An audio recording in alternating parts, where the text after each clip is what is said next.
1850 తర్వాత ఏర్పడిన రాజకీయ సంఘాలు 1870, 1880లలో ఉనికిలోనికి వచ్చిన రాజకీయ సంఘాల వలన ప్రారంభమైంది. ఈ సంఘాలలో ఎక్కువ మంది ఆంగ్ల విద్య మరియు న్యాయవాదుల వృత్తి చేపట్టిన వారు నాయకులుగా ఉన్నారు. ఈ సంఘ పూనా సార్వజనీన సభ, ఇండియన్ అసోసియేషన్, మద్రాసు మహాజన సభ, బాంబే ప్రెసిడెన్సీ అసోసియేషన్, భారత జాతీయ కాంగ్రెస్ వంటి ముఖ్యమైనవి. పూనా సర్వజన సభ అనే పేరును ఒకసారి గమనిస్తే సార్వజనిక్ అనగా ప్రజలందరికీ చెందింది అని అర్థం. ఈ సంఘాలు దేశంలో ఒక నిర్దిష్ట ప్రాంతం నుండి పనిచేసినప్పటికీ అవి ఒక ప్రాంతానికో లేక ఒక వర్గానికో పరిమితం కాకుండా ప్రజలందరి లక్ష్యాలే తమ లక్ష్యాలుగా పేర్కొన్నారు. జాతీయవాదానికి కీలక అంశమైన ప్రజల చేతిలోనే సార్వభౌమాధికారం అనే ఆధునిక చైతన్యంతో వారు పనిచేశారు. భారతదేశ వ్యవహారాలకు సంబంధించి భారతీయులే విధాన నిర్ణేతలుగా అధికారం కలిగి ఉంటారని వారు విశ్వసించారు. 1870, 1880లలో బ్రిటిష్ వారి పట్ల భారతీయులలో అసంతృప్తి మరింత ఎక్కువయ్యింది. ఈ సమయంలోనే 1878లో ఆయుధాల చట్టం ఏర్పడింది. అలాగే ప్రాంతీయ భాషా పత్రిక చట్టం కూడా చేయబడింది. ఆయుధాల చట్టము అంటే భారతీయులెవరూ ఆయుధాలను ధరించి ఉండకూడదు. అలాగే ప్రాంతీయ భాషా పత్రిక చట్టం అంటే దీనిలో ప్రభుత్వం గురించి కానీ బ్రిటిష్ వారి గురించి కానీ విమర్శించి ఏమీ రాయకూడదు. ఒకవేళ రాసినట్లయితే అభ్యంతరకరమైన వార్తలు ప్రచురిస్తే ఆ పత్రిక ఆస్తులను ముద్రణాలయాలతో సహా జప్తు చేయడానికి ఈ చట్టం ప్రభుత్వానికి అనుమతి ఇచ్చింది. 1863లో ప్రభుత్వం ఇల్బర్ట్ బిల్లును ప్రవేశపెట్టింది. యూరోపియన్లో ఆగ్రహం వెల్లువెత్తింది. ఈ బిల్లు బ్రిటిష్ లేదా యూరోపియన్లను భారతీయులచే విచారించడానికి అవకాశం కల్పించింది. దేశంలో బ్రిటిష్, భారతీయ న్యాయమూర్తుల మధ్య సమానత్వాన్ని కోరింది. కానీ శ్వేతజాతీయులు ఒత్తిడి మేరకు ప్రభుత్వం ఈ బిల్లును ఉపసంహరించుకోవడంతో భారతీయులు ఆగ్రహించారు. ఈ ఇల్బర్ట్ బిల్లు బ్రిటిష్ వారి జాత్యహంకార ధోరణులకు నిదర్శనం. భారతీయ విద్యావంతులచే అఖిల భారత సంస్థ ఏర్పరచాలనే భావన 1980 నుండి ఉన్నప్పటికీ ఇల్బర్ట్ బిల్లు వివాదం ఈ కోరికను మరింత దృఢపరిచింది. భారత జాతీయ కాంగ్రెస్ 1985 డిసెంబర్లో ముంబైలో స్థాపించబడింది. దీనికి దేశవ్యాప్తంగా వివిధ ప్రాంతాల నుండి 72 మంది ప్రతినిధులు హాజరయ్యారు. భారత జాతీయ కాంగ్రెస్ ప్రారంభంలో నాయకత్వం వహించిన వారు దాదాభాయ్ నౌరోజీ, ఫిరోజ్ షా మెహతా, బద్రుద్దీన్ తాబ్జీ, ఉమేష్ చంద్ర బెనర్జీ, రమేష్ చంద్ర దత్, ఎస్ సుబ్రహ్మణ్యన్ అయ్యర్ మొదలైన వారితో ఎక్కువ మంది ముంబై, కలకత్తాల నుండి వచ్చిన వారే.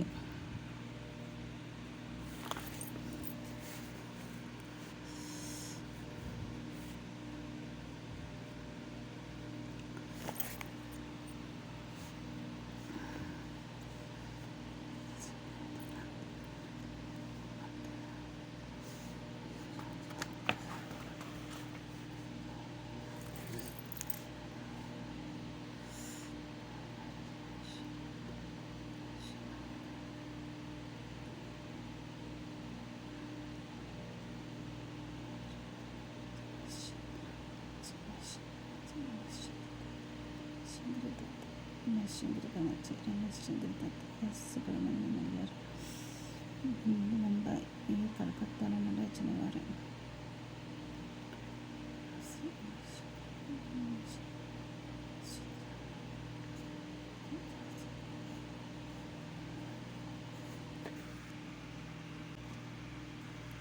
దాదాబాయి నౌరోజీ ఒక వ్యాపారవేత్త కాగా లండన్లో స్థిరపడిన ప్రచారకర్త కూడా. ఈయన కొంతకాలం పాటు బ్రిటిష్ పార్లమెంటు సభ్యునిగా వ్యవహరించారు. యువ జాతీయవాదులకు మార్గదర్శనం చేశారు. పదవీ విరమణ చేసిన బ్రిటిష్ అధికారి ఏవో హ్యూమ్ కూడా వివిధ ప్రాంతాల్లోని భారతీయులను ఒక తాటిపై తీసుకురావడంలో పాటుపడ్డారు. ది ఇండియన్ మిర్రర్ వార్తాపత్రిక 1986 జనవరిలో ఇలా రాసింది: బొంబాయిలో జరిగిన మొదటి జాతీయ కాంగ్రెస్ మన దేశ భవిష్యత్తు పార్లమెంట్లకు మూలము. ఇది మన దేశ ప్రజలను ఊహించలేని మంచి పరిణామాలకు దారితీస్తుంది. 1787లో కాంగ్రెస్ అధ్యక్షుడు బద్రుద్దీన్ త్యాబ్జీ ఈ విధంగా ప్రసంగించారు: ఈ కాంగ్రెస్ భారతదేశంలోని ఏ ఒక్క వర్గం లేదా సమూహానికి చెందిన ప్రతినిధులతో కాకుండా భారతదేశంలోని అన్ని విభిన్న వర్గాల ప్రతినిధులతో కూడుకుని ఉన్నది. మితవాద వర్గము. జాతీయ కాంగ్రెస్ ఏర్పడిన మొదటి 20 సంవత్సరాలలో కాలంలో అనుసరించిన పద్ధతులు, ఏర్పరచుకున్న లక్ష్యాలు మితవాదపరమైనవి. ఇది 1885-1905 వరకు. ఆ కాలంలో ప్రభుత్వంలోనూ పరిపాలనలోనూ భారతీయులకు తగిన స్థానం కల్పించాలని కాంగ్రెస్ నాయకులు డిమాండ్ చేశారు. లెజిస్లేటివ్ కౌన్సిలింగ్ నందు మరింత మందికి భాగస్వామ్యం కల్పించాలని, వారికి మరికొన్ని అధికారాలు ఇవ్వాలని, లేని ప్రావిన్సెస్లో లెజిస్లేటివ్ కౌన్సిల్ను ఏర్పాటు చేయాలని కోరారు. ప్రభుత్వం ఉన్నత పదవులలో భారతీయులకు స్థానం కల్పించాలని డిమాండ్ చేశారు. దీని కొరకై లండన్తో పాటు భారతదేశంలో కూడా సివిల్ సర్వీస్ పరీక్ష నిర్వహించాలని సూచించారు. పరిపాలనలో భారతీయులను భాగస్వామ్యం చేయడం అంటే బ్రిటిష్ వారి జాతీయ అహంకారానికి వ్యతిరేకంగా ఉద్యమించినట్లే. శ్వేత జాతీయులకు గుప్తాధిపత్యం ఉండేది. భారతీయులకు బాధ్యతాయుతమైన పదవులు ఇవ్వకూడదని భావించేవారు. తరలిపోయే సంపద అంటే అర్థం బ్రిటిష్ అధికారులు వారు తీసుకునే జీతాలలో ఎక్కువ భాగాన్ని, సింహభాగాన్ని తమ మాతృక దేశాలలో ఉండే వాళ్ళ కుటుంబాలకు ఇచ్చేవారు. కనుక పరిపాలనలో భారతీయ అధికారులు నియమించడం వలన ఇంగ్లాండ్కు తరలిపోయే సంపద తగ్గుతుంది. కాబట్టి మన ఇండియా నుండి తరలిపోయే సంపద అంటే ఏముండదు. మన ఇండియాలో ఉన్న సంపద మనకే ఉంటుంది. కాబట్టి దీనిని తరలిపోయే సంపద అని అంటారు. కార్యనిర్వహణ శాఖ నుండి న్యాయశాఖను వేరు చేయడం, అలాగే ఆయుధాల చట్టాన్ని రద్దుపరచడము, భావ వ్యక్తీకరణ, వాక్ స్వాతంత్రం మొదలైనవి మితవాదులు డిమాండ్ చేశారు. ప్రారంభంలో కాంగ్రెస్ అనేక ఆర్థికపరమైన అంశాలను లేవనెత్తింది. ఉదాహరణకు బ్రిటిష్ పాలన భారతదేశంలో ఉండడం వలన భారతదేశంలో పేదరికం, కరువు కాటకాలకు కారణమైందని ప్రకటించింది. భూమి శిస్తు ద్వారా ఆదాయాన్ని పెంచుకునే చర్యలను బ్రిటిష్ ప్రభుత్వం చేయడం వలన ఇక్కడ రైతులు, జమీందారులను పేదవారుగా మార్చాయి. యూరోప్కు ఆహార ధాన్యాలు ఎగుమతి వల్ల ఆహార కొరత ఏర్పడింది. భూమి శిస్తును సైనికులు తగ్గించాలని, నీటిపారుదలకు నిధుల కేటాయింపు ఎక్కువగా చేయాలని కాంగ్రెస్ డిమాండ్ చేసింది. ఉప్పుపై పన్ను, విదేశాలలో భారతీయ కార్మికుల స్థితిగతులను, అటవీ ప్రాంతంలో జోక్యం కలుగజేసుకోవడం వలన అటవీ ప్రాంత వాసులు పడే కష్ట నష్టాలు వంటివి అంశాలపై కాంగ్రెస్ అనేక తీర్మానాలు చేసింది. దీన్ని బట్టి కాంగ్రెస్ విద్యావంతులైన ఉన్నత వర్గాలైన అయినప్పటికీ అవి వృత్తిపరమైన సమూహాలు, జమీందారులు, పారిశ్రామికవేత్తల తరపున మాత్రమే మాట్లాడలేదని తెలుస్తుంది. ఇవి అందరి తరపున మాట్లాడినాయి. బ్రిటిష్ వారి అన్యాయపూరితమైన పరిపాలన వివరించి ప్రజలలో చైతన్యం తీసుకురావాలని మితవాద నాయకులు సంకల్పించారు. వార్తాపత్రికలను ముద్రించడం ద్వారా, వార్తాపత్రికల్లో వ్యాసాలు రాయడం ద్వారా బ్రిటిష్ పాలన భారతదేశ ఆర్థిక వినాశనానికి ఏ విధంగా కారణమవుతుందో తెలియపరిచారు. బ్రిటిష్ పాలనకు వ్యతిరేకంగా ప్రజా అభిప్రాయాన్ని సేకరించి రమ్మని దేశ నలుమూలలకు తమ ప్రతినిధులను పంపారు. బ్రిటిష్ వారికి స్వాతంత్ర్యం, న్యాయం వంటి ఆదర్శం పట్ల గౌరవభావం ఉంటుందని, వారు భారతీయుల న్యాయపరమైన డిమాండ్లు అంగీకరిస్తారని వారు భావించారు. కనుక ఈ డిమాండ్లు, భారతీయ భావాలను ప్రభుత్వాన్ని తెలియజేయడం తప్పనిసరి అని వారు భావించారు. అతివాద వర్గం బాల్ గంగాధర్ తిలక్, లాలా లజపత్ రాయ్, బిపిన్ చంద్రపాల్ 1990లో నాటికి భారతీయులు కాంగ్రెస్ రాజకీయ శైలి గురించి ప్రశ్నలు లేవనెత్తడం మొదలెట్టారు. బెంగాల్, మహారాష్ట్ర, పంజాబ్లలో బిపిన్ చంద్రపాల్, బాల్ గంగాధర్ తిలక్, లాలా లజపత్ రాయ్ వంటి నాయకులు మరింత తీవ్రమైన లక్ష్యాలను, పద్ధతులను అన్వేషించడం ప్రారంభించారు. వారు మితవాదుల రాజకీయ ప్రార్థనలను విమర్శించారు. స్వావలంబనం, నిర్మాణాత్మకమైన చర్యలు ప్రాముఖ్యతను నొక్కి చెప్పారు. ప్రజలు తమ స్వశక్తి మీద ఆధారపడాలని, ప్రభుత్వ ఉదారత్వంపై కాదని వాదించారు. ప్రజలు స్వరాజ్యం కోసం పోరాడాలని పిలుపునిచ్చారు. బాల గంగాధర్ తిలక్ స్వరాజ్యం నా జన్మ హక్కు, దానిని సాధించి తీరుతానని నినాదించారు. 1905 అప్పటి వైస్రాయ్ లార్డ్ కర్జన్ బెంగాల్ విభజన చేశారు. అప్పటి బ్రిటిష్ ఇండియాలో బెంగాల్ అతిపెద్ద రాష్ట్రం. ఇందులో బీహార్, ఒరిస్సాలలోని కొన్ని ప్రాంతాలను చేర్చబడ్డాయి. పరిపాలన సౌలభ్యం కొరకే బెంగాల్ విభజించడం జరిగిందని బ్రిటిష్ వారు వాదించారు. ఇది బ్రిటిష్ అధికారులకు, వ్యాపారవేత్తల ప్రయోజనాలకు అనుకూలంగా ఉంది. బ్రిటిష్ బెంగాల్ నుండి బంగాళేతర ప్రాంతాలను తొలగించడానికి బదులుగా బ్రిటిష్ ప్రభుత్వం తూర్పు బెంగాల్ను అస్సాంలో విలీనం చేసింది. బెంగాల్ విభజించుటలో బ్రిటిష్ వారి ప్రధాన ఉద్దేశం బెంగాల్ నందు రాజకీయ నాయకుల ప్రభావాన్ని తగ్గించడం, బెంగాల్ ప్రజలను విభజించడం. బెంగాల్ విభజనను దేశమంతటా వ్యతిరేకరించారు. దేశమంతటా పెద్ద పెద్ద బహిరంగ సభలు, ప్రదర్శనలు జరిగినాయి. సామూహిక నిరసనలు జరిగాయి. ఈ పోరాటాన్ని స్వదేశీ ఉద్యమం అని పిలిపించారు. ఇది బెంగాల్లో బలంగా ఉంది. ఇతర ప్రాంతాలలో కూడా దీని ప్రభావం ఉంది. కోస్తా, ఆంధ్ర ప్రాంతాలలో మాత్రం దీన్ని వందే మాతరం ఉద్యమని పిలిచారు.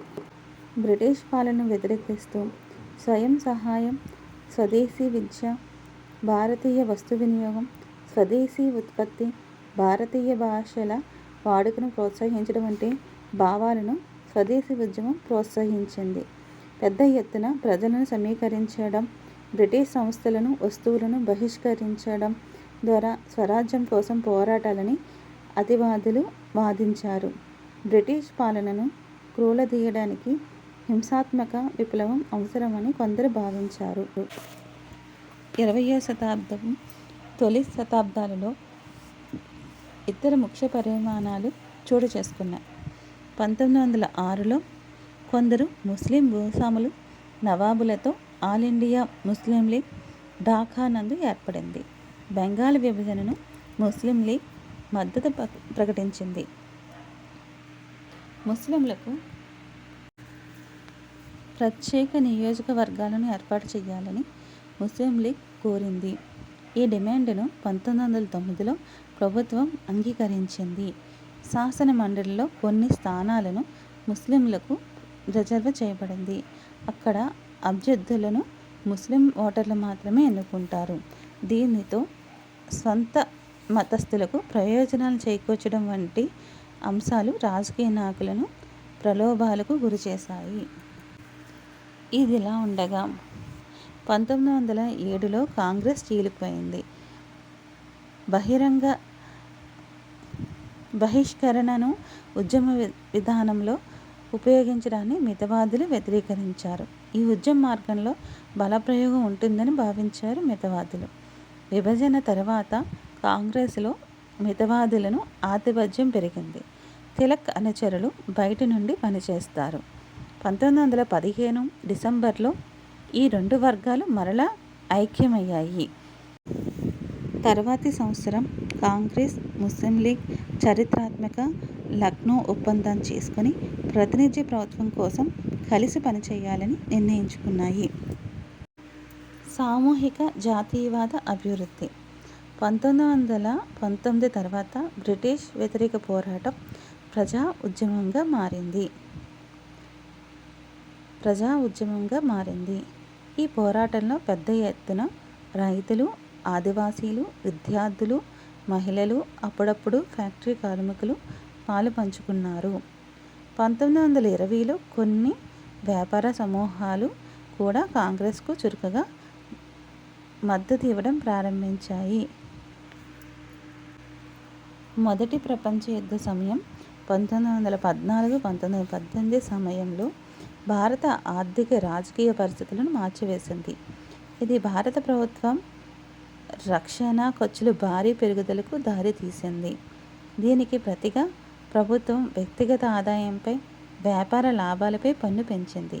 పెరిగిన సైనిక ఖర్చులు యుద్ధ పరికరాల సరఫరాల కోసం పెరిగిన డిమాండ్ ధరల పెరుగుదలకు దారితీసింది. ఈ ధరల పెరుగుదల సామాన్య ప్రజలకు తీవ్ర ఇబ్బందిని సృష్టించింది. మరోవైపు వ్యాపార వర్గాలు యుద్ధం వలన విపరీతంగా లాభాలు పొందారు. మీరు తెలుసుకున్న విధంగా యుద్ధ పారిశ్రామిక వస్తువులకు జనపనార సంచులు, గుడ్డలు, రైలు పట్టాలు డిమాండ్లను సృష్టించింది. ఇతర దేశాల నుండి భారతదేశానికి దిగుమతులు తగ్గుముఖం పట్టాయి. కనుక యుద్ధ సమయంలో భారతీయ పరిశ్రమలు విస్తరించాయి. భారతీయ వ్యాపార వర్గాలు తమ అభివృద్ధికై విరివిగా అవకాశాలను డిమాండ్ చేయడం ప్రారంభించాయి. ఈ యుద్ధం బ్రిటిష్ వారి సైనిక విస్తరణకు కూడా దారితీసింది. ఒక పరాయి దేశం తన అవసరాలకు సైనికులను సరఫరా చేయాలని గ్రామాలపై ఒత్తిడి తీసుకుని వచ్చింది. విదేశాలలో పనిచేయడానికి అనేక మంది సైనికులు పంపించారు. యుద్ధం నుండి తిరిగి వచ్చిన సైనికులు ఆసియా, ఆఫ్రికా ప్రజలను సామ్రాజ్యవాదం శక్తులు ఏ విధంగా దోపిడీ చేస్తున్నాయో అవగాహన చేసుకున్నాయి. భారతదేశంలో వలస పాలనను వ్యతిరేకించాలని కోరుకున్నారు. అంతేగాక 1917లో రష్యాలో ఒక విప్లవం జరిగింది. రైతులు, కార్మికులు పోరాటాల గురించిన వార్తలు, సోషలిస్టు భావాలు విస్తృతంగా వ్యాపించాయి. సామ్యవాదం గురించి బాగా వ్యాప్తి చెందింది. అవి భారత జాతీయవాదులకు స్ఫూర్తినిచ్చాయి. క్విట్ ఇండియా ఉద్యమ సమయంలో ప్రదర్శనకారులపై పోలీసులు టియర్ గ్యాస్ ప్రయోగం చేసినారు. సర్వసత్తాక అంటే బయట జోక్యం లేకుండా స్వతంత్రంగా వ్యవహరించగలిగే సామర్థ్యం. ప్రచారకర్త అనగా ఒక ఆలోచనను, నివేదికలను రాయడం ద్వారా, సమావేశాలలో మాట్లాడడం ద్వారా ప్రచారం చేసే వ్యక్తి. నౌరోజీ రాసిన poverty and in British rural in India పుస్తకం ఆర్థిక పరంగా బ్రిటిష్ వారి పాలన ప్రభావంపై ఘాటైన విమర్శ చేసింది. రద్దు చెయ్యడం, ఒక చట్టం చెల్లకుండా చెయ్యడం, ఒక చట్టానికి అధికారికంగా విలువ లేకుండా చెయ్యడం. బంగారం కొరకు వెతుకులాట. ఇది ఒక మితవాద నాయకుడైన దిన్ షా వాచా 1887లో నౌరోజీకి రాసినది. ఫిరోజ్ షా ప్రస్తుతం తన వ్యక్తిగత పనుల్లో తీరిక లేకుండా ఉన్నారు. ఆయన ఇప్పటికే ధనవంతుడు. తెలాంగ్ కూడా తీరిక లేకుండా ఉన్నారు. అందరూ బంగారం సమకూర్చుకొనడంలో నిమగ్నమై ఉంటే భారతదేశ అభివృద్ధిలో పురోగతి ఉంటుందా? బాల గంగాధర్ తిలక్ బలపై ఉన్న పత్రిక పేరును గమనించండి. ఇది తిలక్ సంపాదకుడిగా ఉన్న కేసరి అనే ఒక మరాఠీ వార్తాపత్రిక. ఈ పత్రిక బ్రిటిష్ పాలనను తీవ్రంగా విమర్శించేది. లాలా లజపత్ రాయ్ పంజాబ్కు చెందిన ఒక జాతీయవాది. అభ్యర్థన రాజకీయాలకు తీవ్రంగా విమర్శించే అతివాదుల్లో ఒకడు. ఇతడు ఒక ప్రముఖ సభ్యుడు. ఇతడు ఆర్య సమాజంలో కూడా క్రియాశీలక సభ్యుడు. హింసాత్మక విప్లవం అంటే సమాజంలో సమూలమైన మార్పులను తీసుకురావడానికి హింసను ఉపయోగించడం. కౌన్సిల్ అనగా పాలనాపరమైన సలహాపూర్వక ప్రాతినిధ్య సంఘం. ఇందులోని ప్రజలు ప్రజలచే ఎన్నుకోబడవచ్చు లేదా నియమించవచ్చు. నాటల్ కాంగ్రెస్ వ్యవస్థాపకులు డర్బన్, దక్షిణాఫ్రికా, 1995. 1995లో భారతీయులతో కలిసి మహాత్మాగాంధీ నాటల్ కాంగ్రెస్ను స్థాపించారు. జాతి వివక్షకు వ్యతిరేకంగా పోరాడారు. వీరిలో ఇప్పటి నుండి గాంధీ యుగం ప్రారంభమైంది.